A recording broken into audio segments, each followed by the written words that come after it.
안녕하십니까. 서울성모병원 영상의학과 정정임입니다. 이렇게 어려운 시기에 학회를 개최하게 된 것을 그래도 축하드리고 또 많은 선생님들께서 공부하기 위해서 모이신 거에 대해서 굉장히 대단하다고 생각을 하고 있습니다.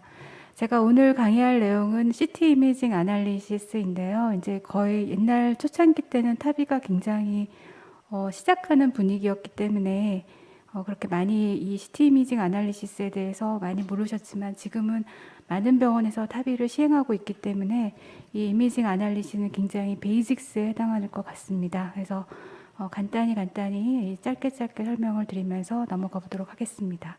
일종의 오버뷰라고 생각하시면 될 것 같습니다. 제가 강의할 얘는 프리타비 이밸리에이션과 그 다음에 포스트 타비 이밸리에이션 이렇게 나눠서 하겠습니다. 프리타비 이밸리에이션을 하는 거를 좀 서머리를 해놓은 것인데요. 첫 번째는 타비하기 위한 바스큘러 어세스먼트, 그 다음에 에올트 발브 모폴로지, 그 다음에 애뉴라 사이징, 그 다음에 코로나리 아테리에 대한 것, 그 다음에 플로로스코픽한 가이던스를 주는 것, 그 다음에 코로나리 아테리 디지즈에 대한 인사이트를 주는 것, 이런 정도 생각이 되겠습니다. 그 외에 여러 가지가 조금 더 있습니다. 컴플리트 바스큘러 어세스먼트는 이제 대개는 페모럴 어프로치를 하기 때문에 이 페모럴 어프로치에서부터 에올틱 루트까지 가는 코스에 뭔가 옵스트럭션이나 이상이 있는지 이 가이드를 주는 것입니다. 초창기 때는 아마 그런 카테터 사이즈가 컸기 때문에 이 어세스하는 그것이 굉장히 중요했었는데 지금에 와서는 많이 이제 사이즈가 작아지고 해서 그렇게 큰 무리 없이 톨토시티가 있고 내로잉이 있어도 큰 무리 없이 시술을 하시는 것 같습니다. 그렇지만 오클루전이 있거나 그럴 경우에는 뭐 에올틱 어프로치를 한다거나 서브클라벤 어프로치를 한다거나 등등의 여러 가지 어프로치가 있고요.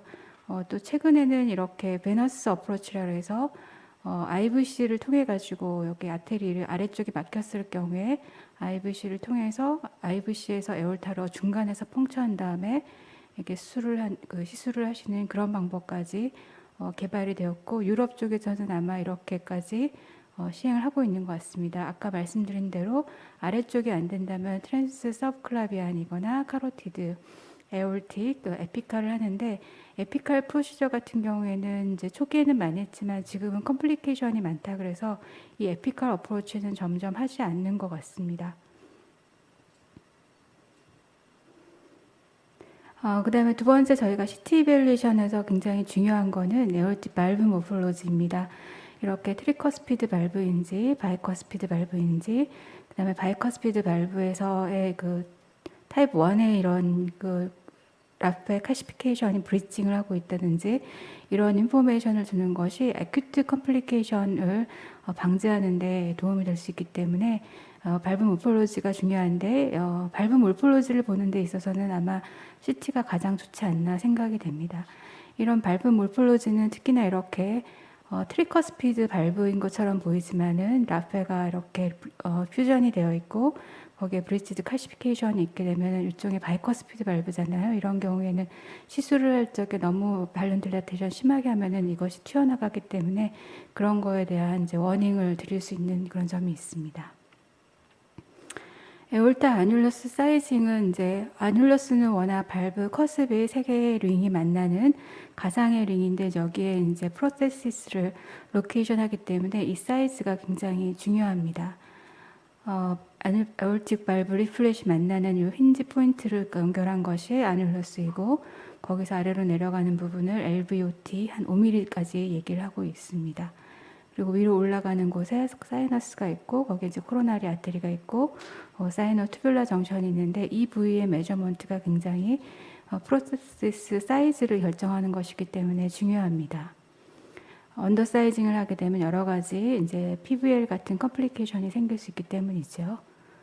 그래서 애뉴라 사이징은 이제 우리가 맨 처음에 이렇게 다이아메타를 측정을 했었고 또 이렇게 페리메타를 측정하는 것이 있고 이렇게 에리어를 측정하는 것이 있는데 물론 요즘 소프트웨어는 세 가지가 다 나오기 때문에 굳이 이제 애써서 따로따로 측정할 필요는 없지만 이 세 가지 중에서 어느 것이 가장 적절한 그런 사이징인가에 대한 연구가 초기에 많이 나왔습니다. 보시면은 이것이 이제 시스톨릭 페이즈이고 이것이 다이아스톨릭 페이즈인데, 다이아스톨릭 대표적인 페이즈와 시스톨릭 페이즈의 영상을 보시면은 시스톨릭 페이즈의 아뉈러스가 동그랗고 사이즈가 크고 다이아스톨릭 페이즈의 오보이드하면서 사이즈가 줄어드는 걸 볼 수가 있습니다. 그렇기 때문에 프로테시스 메저링은 시스톨릭 페이즈에 하는 것이 중요하겠고요.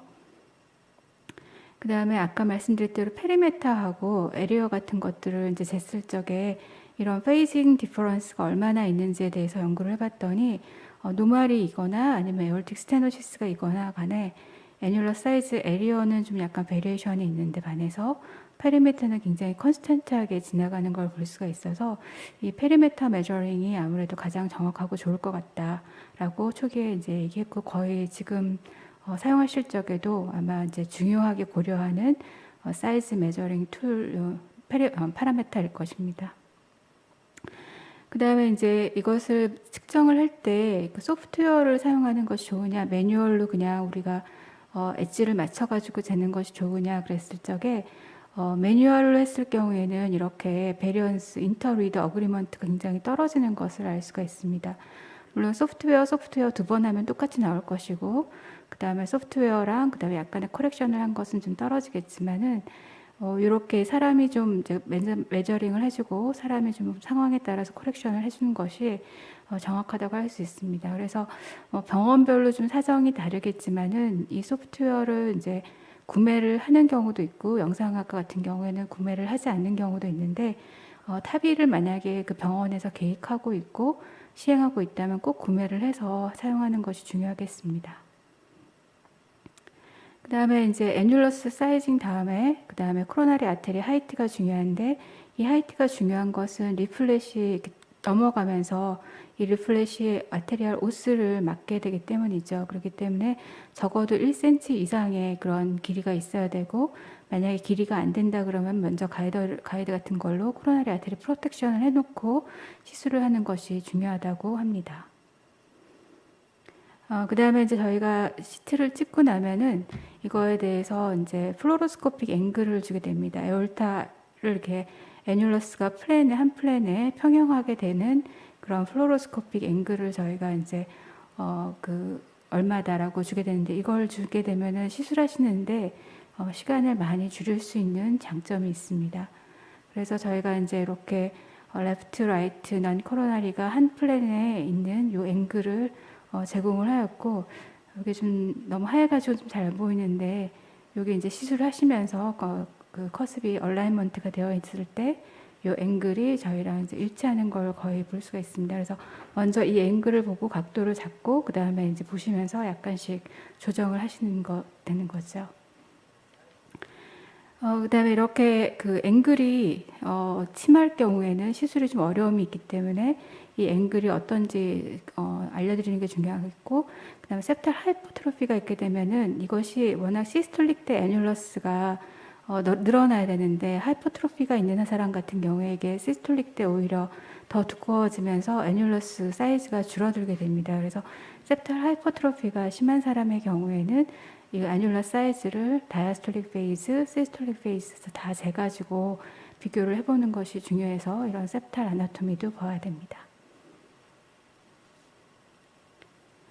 그 다음에 코로나리 아테리 디지즈 어세스인데요. 이제 같이 CT를 찍으니까 코로나리 아테리 디지즈를 같이 봐달라고 그러시는 경우가 많이 있는데, 사실은 이렇게 카시피케이션, 대부분 나이가 많으신 분들이기 때문에 심한 카시피케이션으로 인해서 저희가 이제 잘 맞출 수가 없습니다. 그래서 없는 경우, 네거티브 프레딕티브가 밸류가 굉장히 높기 때문에 만약에 없는 경우는 저희가 확실하게 서제스천을 할 수 있지만, 이렇게 심한 카시피케이션이 심한 경우에는 그러니까 안지오를 그 전에 먼저 좀 해보시는 게 좋겠다라고 얘기를 하게 됩니다. 왜냐하면 하고 난 다음에 다시 이제 지금 강의에 아마 있으신데요. 탑이 후에 CAD를 이렇게 스텐트를 넣거나 그런 거는 여러 가지로 기술적으로 쉽지 않기 때문에 미리 이제 하는 게 좋은데, 미리 볼 적에 저희가 탑이 CT를 가지고 스크리닝 하는 데는 네거티브인 경우는 좋지만 포지티브인 경우에는 맞추는 데 있어서 약간의 제한점이 있다는 것을 알고 계시면 좋겠습니다. 그 외 여러 가지 이제 CT를 찍다 보니까 다른 아나토미의 컴플리케이션, 트롬보스 같은 것들을 저희가 발견해서 말씀드릴 수도 있습니다. 그렇게 탑이 프로시저 전에 저희가 이것저것 이제 리포팅을 해가지고 보여드리게 되고요. 그 다음에 탑 이후에 이제 이벨리에이션으로 컴플리케이션이 있는 것을 저희가 볼 때 이런 것들이 있습니다. 첫 번째 이제 애큐트하게는 럽처되는 것이 문제가 있겠고, 코로나리 아테리 오클루전이나 PVL 같은 거 컨덕션 디스터번스가 있겠고, 요즘 이제 굉장히 그 핫 이슈가 되고 있는 리플리 트롬보스, 그 다음에 굉장히 괴로운 인펙티브 엔도카다이티스, 그 외에 이제 다른 시스테믹 컴플리케이션 등이 있겠습니다. 에큐트 에오뮬러스 럽처는 사실 굉장히 이제 위험한 상황이고, 그런데 가장 문제는 그 발브 칼시피케이션과 LVOT 칼시피케이션이 문제가 됩니다. 저희 병원에서 이제 굉장히 심하게 발브 칼시피케이션과 LVOT 칼시피케이션이 있었었는데, 환자 시술하고 난 다음에 이렇게 그 BP가 떨어져가지고 CT를 다시 찍었는데, 이쪽에 안테리어 쪽으로 이렇게 칼시피케이션 튀어나가면서 이렇게 럽처가 되었습니다. 헤모페리카디움이 있고, 그렇지만 환자는 좀 스테이블한 상황이어서 옵저베이션을 했고 좋아지긴 했습니다. 이처럼 에올틱 발브 칼시피케이션 여러 가지 컴플리케이션을 일으킨다고 되어 있습니다. 나중에 하고 난 다음에 컨덕션 디스터번스도 일으키고 리키지도 생길 수 있고, 그 다음에 스텐트 익스펜션이 잘 안 되는 그런 컴플리케이션 생기고, 이 발브 리키지, 에큐트 컴플리케이션의 주 원인으로 알려져 있기 때문에 이거에 대한 저희가 리포트를 전에 열심히 하고 있습니다. 발브 칼시피케이션에 대해서는 지금 이제 이거를 이런 스코어링으로 주는 것이 좋지 않겠느냐라고 하는데, 이거가 스코어링을 하는데 기준을 저희가 이제 아가스톤 스코어, 코로나리 아테리 칼슘 스코어처럼 하는 게 좋을지 아니면 다른 걸로 하는 게 좋을지, 왜냐면은 이거는 칼시피케이션이 코로나리 아테리보다 훨씬 많고 덴시티가 높기 때문에. 그런데 나와 있는 리포트를 보면은 아가스톤 스코어로 하는 것보다는 한 850 정도로 컨트라스트 이넨스인 경우에, 넌 컨트라스트인 경우 450 정도로 하는 것이 이후에 PVL 같은 컴플리케이션을 프레딕트 하는데 좋다고 되어 있습니다. 그래서 논문마다 뭐 850을 쓴 데도 있고 450을 쓴 데도 있고 900을 쓴 데도 있고 좀 약간 다양하게 되어 있어서 이거에 대해서는 아직 정리가 필요할 것 같습니다. 발브 스롬보스는 이제 하고 난 다음에 이벨루션 해보면 이렇게 리플렛이 두꺼워져 있으면서 바깥쪽으로 로 덴시티가 있는 트롬보스가 있는데, 이게 생각보다 꽤 많이 생기는 걸로 되어 있고, 숏텀 팔로우과 미드텀에서는 사실 그렇게 큰 컴플리케이션을 일으키지 않는다고 되어 있는데, 그래도 이게 생기지 않는 게 좋을 것 같으니까 이거에 대한 이슈가 요즘 굉장히 핫한 것 같습니다. 그래서 발브 스롬보스인 경우, 노말인 경우에는 저희가 이게 발브 리플렛이 보이지 않는 것이 정상인데,